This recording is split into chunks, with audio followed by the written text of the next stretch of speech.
ಮಕ್ಕಳಲ್ಲಿ ಮಾತಿನ ಬೆಳವಣಿಗೆ ಆಗ್ತಾ ಇಲ್ಲ ಅಂತ ಅಂದ್ರೆ ಅದಕ್ಕೆ ಏನೇನ್ ಕಾರಣಗಳಿರ್ಬಹುದು ತಿಳ್ಕೊಳ್ಳೋಣ. ಒಂದು ಕಾರಣ ಇರಬಹುದು ಮಕ್ಕಳಲ್ಲಿ ಹಿಯರಿಂಗ್ ಲಾಸ್, ಅದರ ಅರ್ಥ ಮಕ್ಕಳಿಗೆ ಕಿವಿ ಕೇಳದೇ ಇರುವಂತದ್ದು. ಇದನ್ನ ಪತ್ತೆ ಮಾಡ್ಲಿಕ್ಕೆ ಪ್ರತಿಯೊಂದು ಮಗುವಿಂದು ಕೂಡ ಡೆಲಿವರಿ ಆದ ನಂತರ ಪ್ರತಿಯೊಂದು ಹಾಸ್ಪಿಟಲ್ ಅಲ್ಲಿ ಅವರಿಗೆ ಹಿಯರಿಂಗ್ ಸ್ಕ್ರೀನಿಂಗ್ ಅಂತ ಟೆಸ್ಟ್ ಮಾಡ್ತಾರೆ. ಅದನ್ನ ಮಾಡಿದವಾಗಿನೇ ಪತ್ತೆ ಹಚ್ಚಬಹುದು ಮಕ್ಕಳಿಗೆ ಹಿಯರಿಂಗ್ ಲಾಸ್ ಇದೆಯಾ ಅಂತ. ಇಲ್ಲದಿದ್ರೆ ಅವರಲ್ಲಿ ಆಟಿಸಮ್ ನ ಕಾರಣಗಳಿರಬಹುದು, ಇಲ್ಲಾಂತಂದ್ರೆ ಜಸ್ಟ್ ಸ್ಪೀಚಿನ ಬೆಳವಣಿಗೆ ಮಾತ್ರ ಹಿಂದೆ ಇರುವಂತದ್ದು. ಆ ಮಕ್ಕಳಲ್ಲಿ ಅದನ್ನ ಹಾಗೆ ಬಿಟ್ಟು ಅದು ಮುಂದೆ ಹೋಗಿ ಕೆಲವೊಂದು ಸರಿ ರೆಡ್ ಫ್ಲಾಗ್ ಸೈನ್ ಅಂತ ಹೇಳ್ತೇವೆ, ಲರ್ನಿಂಗ್ ಡಿಸಬಿಲಿಟಿಯಲ್ಲಿ ಪ್ರಾಬ್ಲಮ್ಗಳು ಕಾಣುವಂತಹ ಚಾನ್ಸಸ್ ಇದೆ.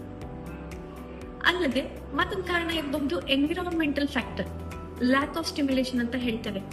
ಮಕ್ಕಳನ್ನ ಅವರಷ್ಟೊತ್ತಿಗೆ ಅವರನ್ನ ನಾವು ಟಿವಿ ಮೊಬೈಲ್ ಸ್ಕ್ರೀನ್ ಎದುರಿಗೆ ಬಿಟ್ಟ ಅವರನ್ನ ಹೆಚ್ಚು ಮಾತಾಡ್ತಾ ಇರೋದ್ರಿಂದ, ಈಗ ನ್ಯೂಕ್ಲಿಯರ್ ಫ್ಯಾಮಿಲೀಸ್ ಹೆಚ್ಚು ನೋಡ್ತಾ ಇದ್ದೇವೆ, ಗ್ಯಾಜೆಟ್ ಯೂಸ್ ಮೊಬೈಲ್ ಟಿವಿ ಅದನ್ನ ಹೆಚ್ಚು ಯೂಸ್ ನೋಡ್ತಾ ಇದ್ದೇವೆ. ಈ ಎಲ್ಲ ಕಾರಣದಿಂದನೂ ಕೂಡ ಅವರಿಗೆ ನಾವು ಲ್ಯಾಕ್ ಆಫ್ ಸ್ಟಿಮ್ಯುಲೇಷನ್, ಹೆಚ್ಚು ಸ್ಟಿಮ್ಯುಲೇಷನ್ ಕೊಡದೇ ಇರೋದ್ರಿಂದನೂ ಕೂಡ ಸ್ಪೀಚ್ ನ ಬೆಳವಣಿಗೆ ಹಿಂದೆ ಬೀಳುತ್ತೆ.